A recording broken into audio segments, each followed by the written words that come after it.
नमस्कार दोस्तों। अभी जून के अंदर 23 तारीख से आरपीएससी ने व्याख्याता भर्ती परीक्षा के पेपर आयोजित करवाए। इन पेपर्स में जो एक खास बात देखने को मिली वो ये थी कि जो जीएस के पेपर हैं, अर्थात जो सामान्य अध्ययन के पेपर हैं, वो काफ़ी जटिल बनाए गए।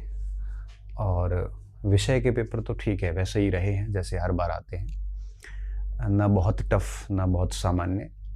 और चूंकि हर बार जब नया पेपर होता है तो ऐसा ही लगता है कि वो पेपर बहुत टफ होता है, और जैसे जैसे हम पेपर का अध्ययन करते हैं वैसे वैसे पाते जाते हैं कि इतना टफ नहीं था जितना हमें परीक्षा हॉल में लगा था। तो वो एक लेवल हर बार ही आरपीएससी मेंटेन करती है और समय के साथ साथ लेवल बढ़ते भी जाते हैं। तो विषय के पेपर को लेके मुझे बहुत अधिक कुछ था नहीं, क्योंकि लगभग सेम था। ठीक है, तो कुछ नए प्रश्न बढ़ रहे हैं, लेकिन फर्स्ट पेपर को लेके जो एक विश्लेषण मैं कर पाया हूँ, 2 ग्रुप के पेपर हुए उसके बाद,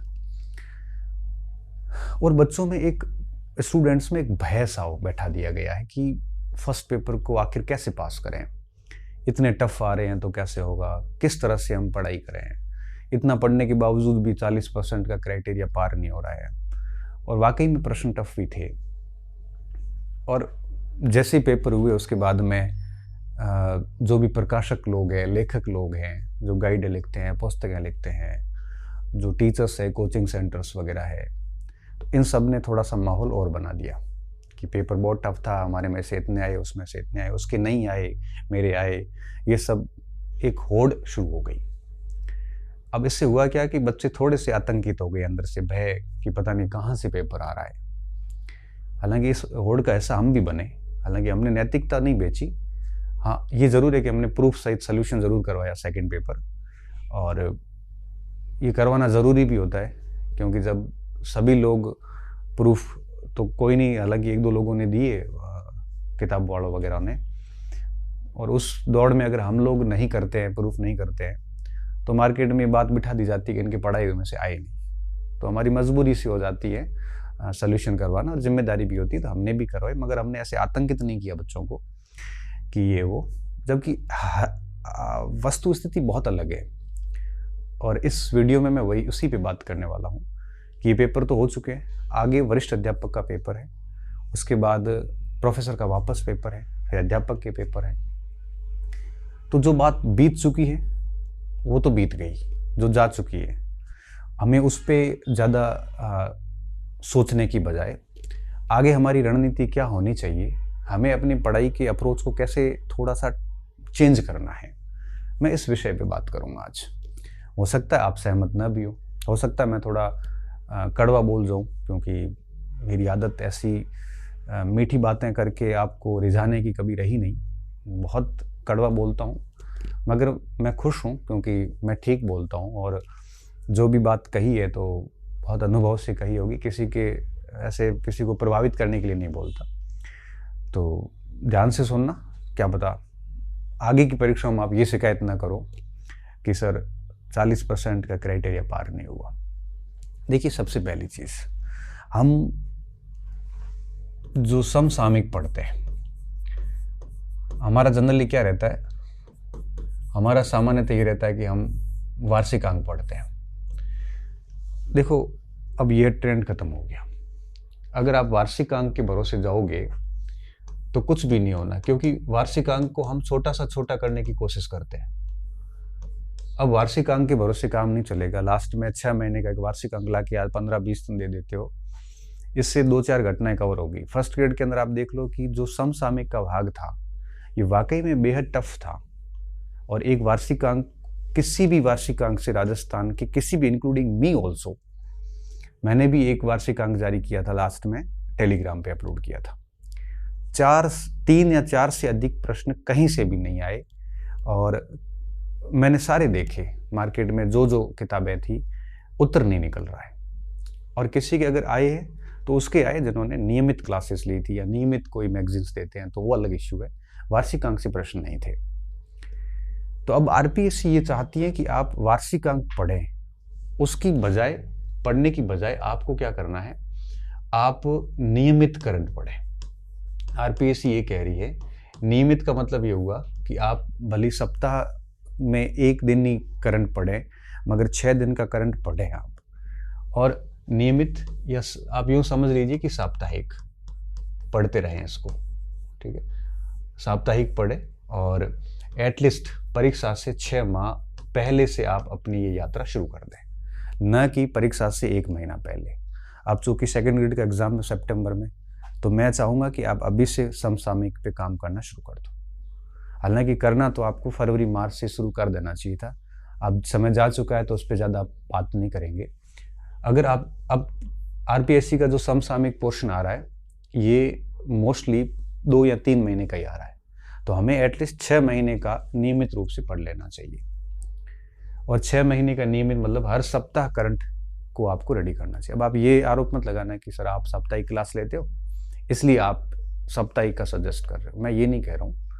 मैं ये इसलिए कह रहा हूँ, हालांकि मैं साप्ताहिक भी नहीं ले रहा, मैं तो पाक्षिक ले रहा हूँ, कभी महीने में 2 क्लासें डाल रहा हूँ, वो मेरी सहूलियत के अनुसार डाल रहा हूँ। वो आप देखोगे तो भी ठीक है, नहीं देखोगे भी तो मुझे फ़र्क नहीं पड़ता, क्योंकि मेरा उसमें कोई आर्थिक इतनी ना मुझे इसमें कुछ मिल रहा है। मैं वैसे ही फ्री क्लास डाल रहा हूँ उस पर यूट्यूब पे, ना मेरा चैनल मोनेटाइजेशन है, ठीक है। आपकी इच्छा है वो देखोगे तो ठीक है, वैसे आप खूब देख रहे हो, 1 लाख से अधिक व्यूज़ यार वीडियोज़ पे मैंने देखा था कल। तो साप्ताहिक क्लास देखें और 6 महीने। अब आरपीएससी ये नहीं कह रही कि आप वार्षिक अंक करके जाओगे तो यही होगा। करंट अफेयर्स बेसिकली चेंज हो गया। हालांकि 4 से 5 साल पहले ये ऐसा होता था कि मेजर घटनाएं आती थी, तो वार्षिक अंक पढ़ के जाते थे तो काम चल जाता था। और हम भी ये सजेस्ट करते थे 5 साल पहले कि वार्षिक अंक पढ़ के चले जाओ, करंट को ज़्यादा समय मत दो। मगर इन दिनों में जो भी आरपीएससी के पेपर हुए उसमें जब आप समसामयिक को देखोगे तो पता चलेगा कि अब वार्षिक अंक से काम नहीं चलेगा। अब आरपीएससी ने ट्रेंड ऐसा किया है कि आप नियमित रूप से करंट पढ़ें, एटलीस्ट परीक्षा से 6 महीने पूर्व शुरू कर दें। अभी प्रोफेसर की परीक्षा दिसंबर में है और इन स्टूडेंट को जुलाई से अपने करंट नियमित रूप से शुरू कर देना चाहिए। अब नियमित रूप से कोई भी स्रोत देख सकते हो, आप ऑनलाइन क्लासेस का सहारा ले सकते हो, आप मंथली मैगजीन्स का सहारा ले सकते हो, आप जैसा भी आपको रखता है उस हिसाब से आप कर सकते हो। हम हमारी तरफ से भी प्रयास कर रहे हैं। पहली चीज़ जो आरपीएससी आपसे चाह रही है कि समसामयिक को लेकर आप वार्षिक अंक के भरोसे न रहे, तो नए जो अभ्यर्थी हैं आगे की परीक्षाओं के लिए मैं यही सलाह दूंगा कि एग्जाम से 6 महीने पहले आप करंट अफेयर्स पे काम करना शुरू कर दें, तभी आप करंट अफेयर। इस बार क्या स्थिति आई फर्स्ट ग्रेड में, 75 प्रश्न आए, उसमें से 10 प्रश्न करंट के थे। तो आप सोचो कि 2-3 हो रहे, 8-7-8 तो अटेंड करने की स्थिति में भी स्टूडेंट नहीं था। तो 75 में से 10 गणित के छोड़ दिए, 10 इसके छोड़ दिए, पीछे 55 ही प्रश्न बचे। तो ये अगर नियमित रूप से पढ़ा हुआ होता तो 6-7 सवाल निकाल सकते थे आप। अब आप ये मत कहना कि सर पता नहीं कहाँ से आए, तो वो भी किसी न किसी मैगजीन से ही थे, ठीक है, वो हमने पढ़े नहीं। उस गलती को आप एक्सेप्ट कीजिए कि आप सिलेबस का एक बड़ा हिस्सा है करंट, 10 से 12% सवाल आते हैं, उसको आप लास्ट में 15 दिन या 1 महीना देते हैं। तो वहाँ से आप क्यों उम्मीद करें कि हमारे 10 में से 10 सही हो, 8 सही हो। टफ है तो सबके लिए, आपके लिए नहीं, अकेले के लिए नहीं। एक बात ये, अब आरपीएससी क्या कह रही है, आरपीएससी कह रही है कि आप 90% प्लस सिलेबस जो है वो पढ़ के जाए। अब आप ये 75%, 80% पढ़ के जाओगे, उससे काम नहीं चलना है। पहले क्या होता था, लोग छोड़ देते थे कोर्स, जैसे फर्स्ट ग्रेड है तो फर्स्ट ग्रेड का फर्स्ट पेपर में मैथ छोड़ दिया, 10 प्रश्न मैथ छोड़ दी, 5 इंग्लिश छोड़ दी, 15 ये छूट गए, 5 विज्ञान छोड़ दी, 20 छोड़ दिया, फिर करंट टफ आ गया, अब 50 प्रश्न अटेंड करने की स्थिति में आप। अब आरपीएससी कह रही है कि ये नहीं चलेगा, आपको 90% प्लस सिलेबस तैयार करना ही पड़ेगा।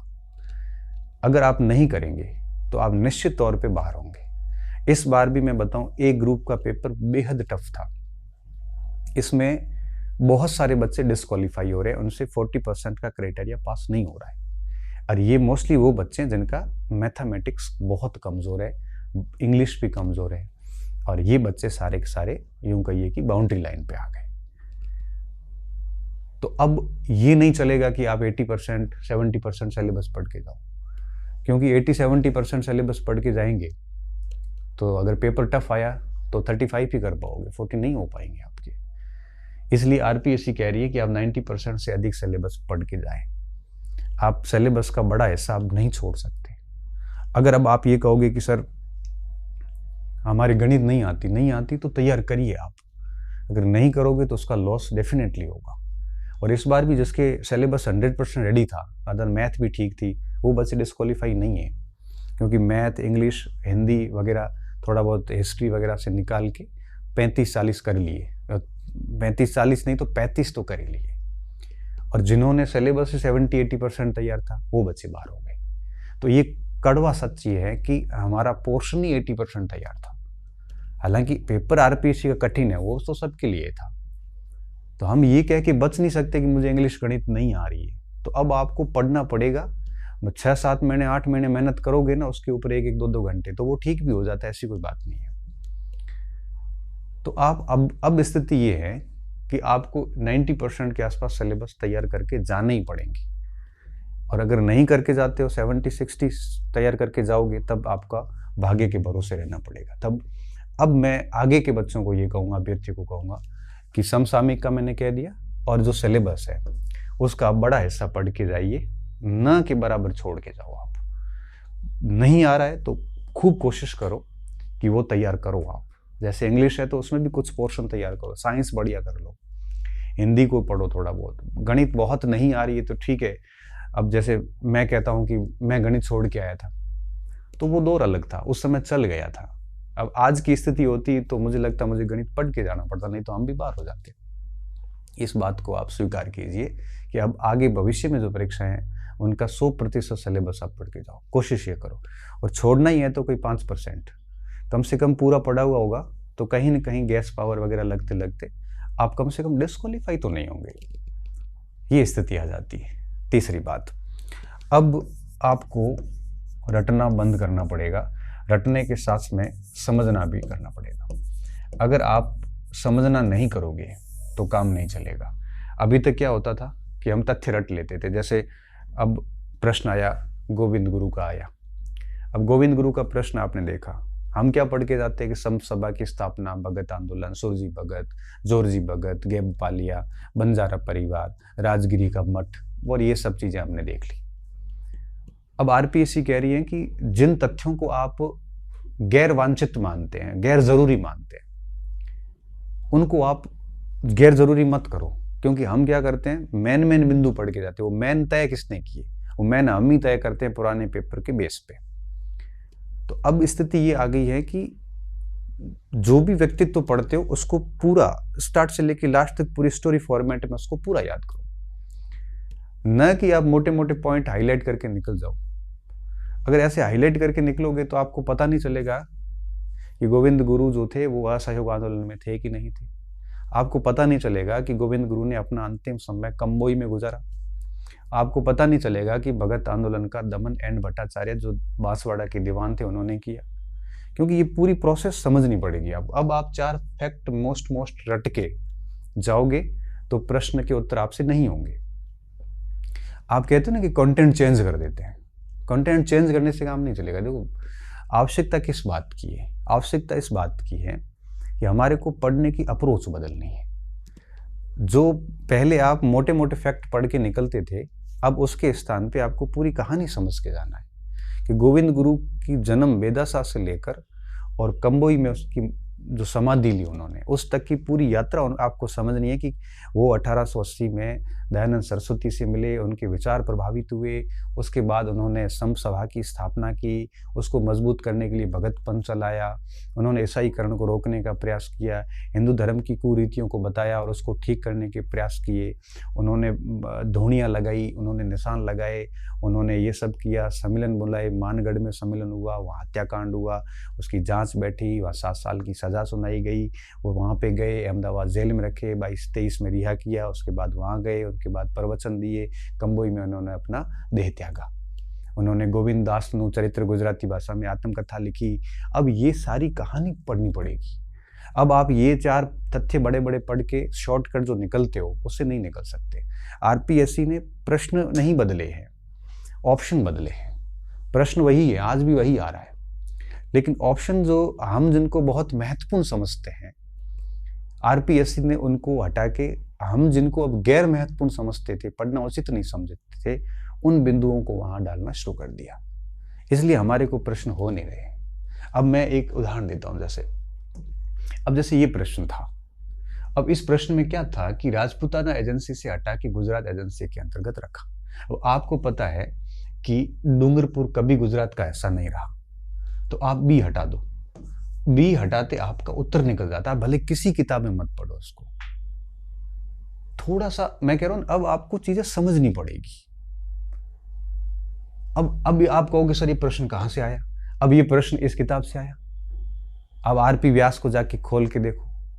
और मैं कह रहा हूं कि आप कह रहे हो प्रश्न कहां से आया, आप कोई भी गाइड वाले की पोस्ट पढ़ लो, आपके पास जो भी गाइड किताब है उसको ढूंढो, उसमें से आप प्रश्न मिला लो, आपको 80 to 85% आपकी किताब से सवाल मिल रहे हैं। और गाइड वालों ने दावे भी किए और हम भी कह रहे हैं, मेरे प्रश्न से भी 85% के आसपास सवाल है, प्रूफ सहित मैंने बताया आपको। अब बात एक्चुअली ये है कि दिक्कत सामग्री में नहीं है। आप जिस सामग्री को पढ़ रहे हो, आप ईमानदारी से पेपर लेके आज उसको देखना, क्या उस सामग्री से 80-85% उत्तर मिल रहे हैं आपको? अगर मिल रहे हैं तो अब आप सोचो कि दिक्कत कहाँ आई। दिक्कत आई है आपके पढ़ने के अप्रोच से। हम पुराने पैटर्न से ही पढ़ रहे हैं अभी भी, और आरपीएससी ये कह रही है कि आप खुद मोस्ट कौन से हैं और अननेसेसरी कौन से, ये तथ्य आप मत अलग करो। अब आप आरपीएससी करेगी। अब आरपीएससी ने उन अननेसेसरी तथ्यों को उठाना शुरू किया जो अभी तक हम उनको अननेसेसरी समझते आए। इसलिए अब आपको अप्रोच ये बदलनी है कि अब आप किसी को मोस्ट और किसी को फालतू घोषित ना करें, अब आप उसको पूरा पढ़ें। ऐसे कई सारे प्रश्न हैं। अब ये सीधी लाइन उठाई हुई यहाँ से आरपी व्यास से फरवरी 1948 में, पालनपुर, ईडरदाता, विजयनगर वगैरह वगैरह। तो ऐसे कई प्रश्न थे। ये तो सरल प्रश्न आया था, पॉलिटिकल एजेंट का था। अब ठीक है, अब जैसे ये प्रश्न था, अब किसको नहीं पता कि ऊंचे बाग में राजप्रसाद था, नीचे जलाशय थे, इसमें कोई ऑप्शन ही नहीं बैठ रहा है, बताओ आपको, कुंभलगढ़ के अलावा। चित्तौड़ दूसरा ऑप्शन भी नहीं था। अब इसको किसी किताब में पढ़ने की आपको जरूरत भी नहीं थी। ये बेहद ही सामान्य, इसलिए मैंने कहा रटने की बजाय अब आपको समझने की अप्रोच रखनी है। ऑप्शन पढ़ने के बाद आपके दिमाग में ये बिंदु आना चाहिए। अब जैसे अन एपी इंडिया, ठीक है, अन एपी इंडिया का उत्तर आप निकाल सकते थे। कैसे? आपके कोर्स में लाला लजपत राय है। अब आप देखिए, ये तो मेरे प्रूफ थे। अब जैसे रणकपुर मंदिर है, इसमें क्या करना था? कभी भी आप ऑप्शन पढ़ते हैं तो आपको पता होना चाहिए कि अस्त्र शस्त्रों का अंकन नहीं है। अब आपको पता है कि आपने नहीं है ऐसा एब्सोल्यूट कथन आता तो गलत ही होता है। और आपको पता है कि देवी देवताएं होते हैं, उनके हाथों में अस्त्र शस्त्र तो होते ही है। कोई भी देवी देवता लो, उनके हाथ में कोई न कोई अस्त्र शस्त्र होता है। एक हाथ में पुस्तक होती है, दूसरे हाथ में शस्त्र भी होता है देवियों के। तो नहीं है तो ये गलत हो गया। अब आपको सीधा ABC करना था, सॉरी। तो अब देखो, ये भली मत आ रहा हो आपको, लेकिन आपको डी गलत करते आपका उत्तर सीधा बैठ रहा है। कुछ समझ आधारित प्रश्न होते हैं जो आपको करने ही पड़ेंगे ऐसे। अब इस जगह थोड़ा सा दिमाग लगाना था और इससे अधिक कुछ भी नहीं करना था। ऐसे कैसे कई सारे प्रश्न और भी हैं। जैसे ये हालांकि इस जगह पे लिखा हुआ था, ये शर्मा पावा में भी पढ़ा था। ये तो ए बिहार सूबेदार छोड़ो, ये सिंपल प्रश्न था। ए गोविंदगिरी वाला प्रश्न, ठीक है, ये भी सामान्य प्रश्न, हालांकि इसका आरपीएससी ने उत्तर गलत मान लिया है, इसका प्रूफ मैं टेलीग्राम पे डाल दूंगा। ये गोविंदगिरी का प्रश्न भी था, ठीक है। अब ये यहाँ से कंबोई में गुजारा, ये सारा पढ़ा था यहाँ पे। डॉक्टर अम्बेडकर का, ठीक है। अब जैसे गुप्त वास्तुकला का भी सरल सवाल था, ये भी इतना कुछ विशेष नहीं था। अब मैं देखो 1-2 प्रश्न आपको और बताता हूँ। ये सरल प्रश्न था ये। अब जैसे इस पे बच्चे कह रहे हैं कि अब इसमें देखो कि कौन सा कथन असत्य है, क्रांति वाला। पहला ऑप्शन सुनो आप, पराजित अंग्रेजों ने आत्मरक्षा के लिए बेगम हजरत महल के राजमहल में शरण ली। यहाँ सीधा सा लग रहा है कि भाई ये कथन ठीक नहीं हो सकता, आपने सभी ने ये कर दिया। तो 30 मई एक्चुअल में है ही, लखनऊ में हुआ ही 30 मई को था। आप ताराचंद को पढ़िए, आप जितनी भी गवर्नमेंट सोर्सेज है 30 मई, इवन इंक्लूडिंग एनसीईआरटी। अब ये गलती कहाँ पे की है? 4 जून की गलती राजस्थान बोर्ड में भी है और एक यशपाल ग्रोवर की किताब में भी है। हालांकि बच्चों ने इस पर प्रूफ भी डाले, हालांकि मैंने भी 30 मई पढ़ाया था। तो गलत एक्चुअल में पहला कथन दिख रहा था, इसमें भी आपका उत्तर निकल जाता है यहाँ पे। ऐसे कई सारे प्रश्न, जैसे ये कि एकलिंग जी के मंदिर में कौन से गांव कुंभा ने दान दिए। अब इसको प्रश्न को आप कैसे कर सकते थे? बड़े आसानी से कर सकते थे। आपको पता है कि आहट जैसा मेन स्थान ये कभी दान नहीं दे सकते, गोगुंदा दान नहीं दे सकते, क्योंकि गोगुंदा भी मेवाड़ियों की बहुत बड़ी विरासत थी।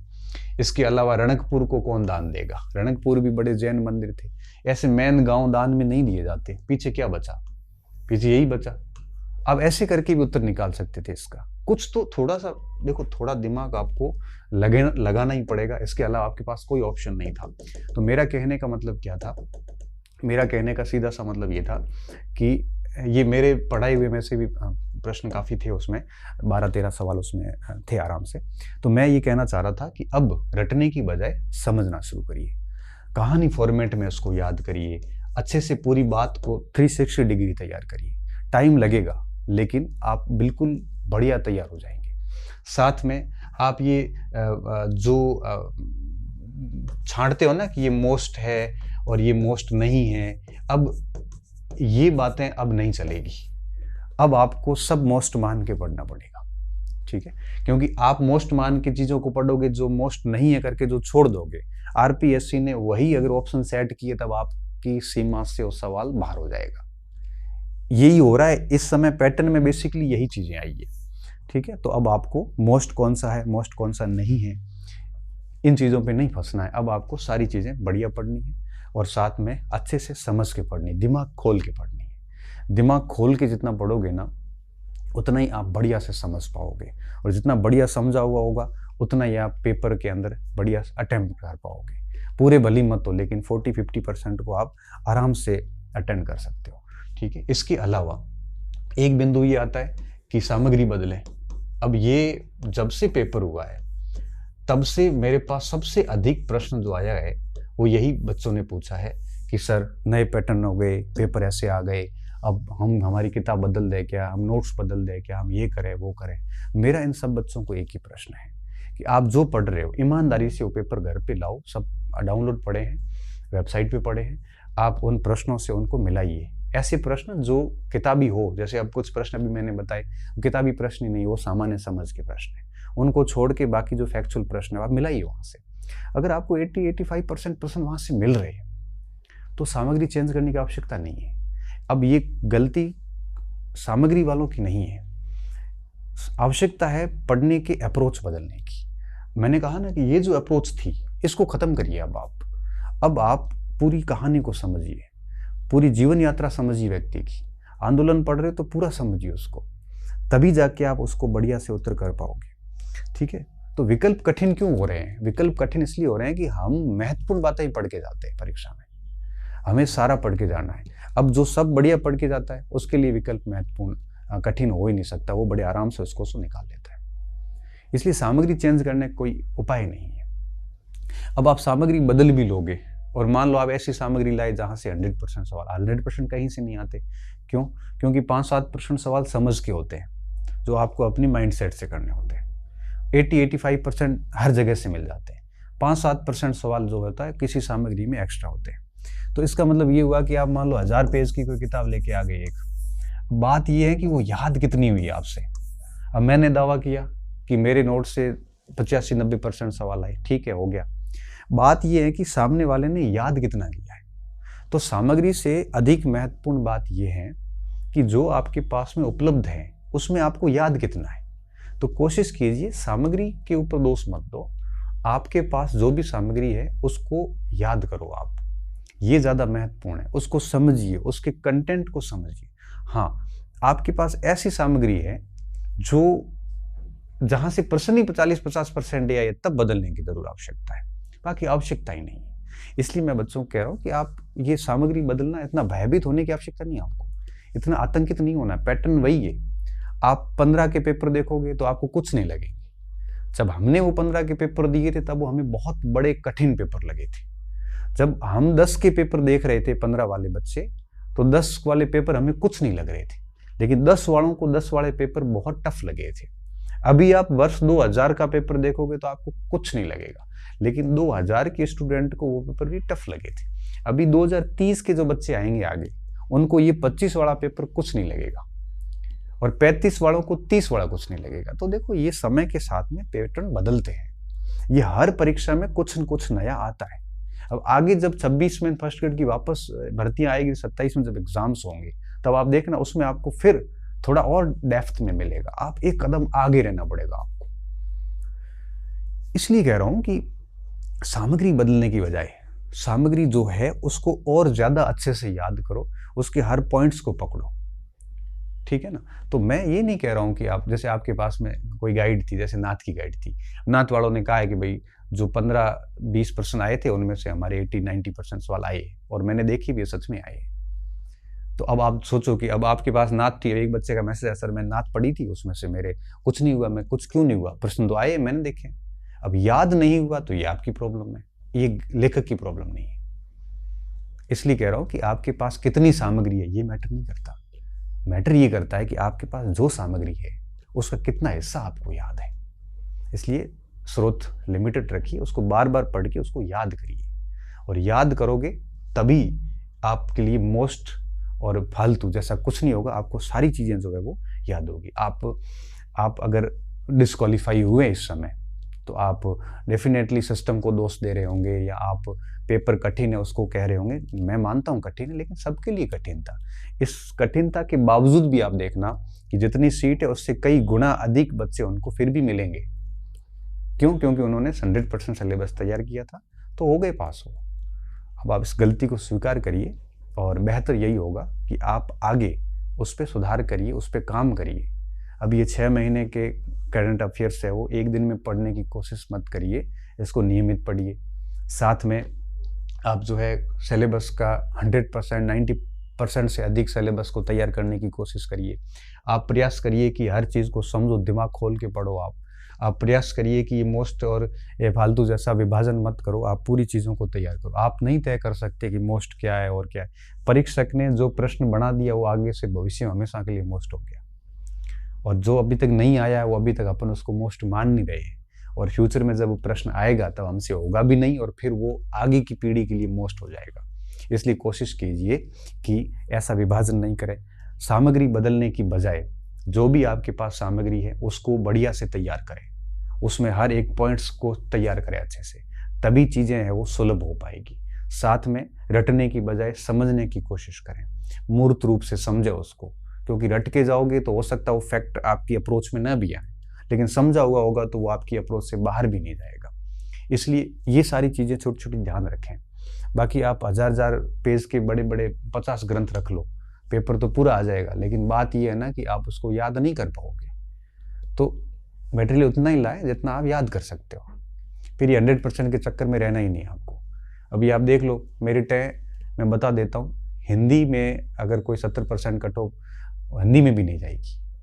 70% की कट ऑफ मुझे नहीं लगता कि आर्ट्स के किसी सब्जेक्ट में क्रॉस करेगी, जबकि 80% से ऊपर तो सवाल मिल ही रहे हैं हर जगह, और 80-85% सवाल मिल रहे हैं, और 5-7% सवाल समझ आधारित होते हैं। तो 95% सवाल तो आपकी अप्रोच में होते हैं। अगर आप उस 85 को बढ़िया याद करके जाते हो तो 60-70% तो वही निकल जाते हैं, और जो समझ वाले होते हैं वो थोड़े और बढ़िया समझ से किए तो वहाँ से आपका सिलेक्शन तो वहीं हो जाता है।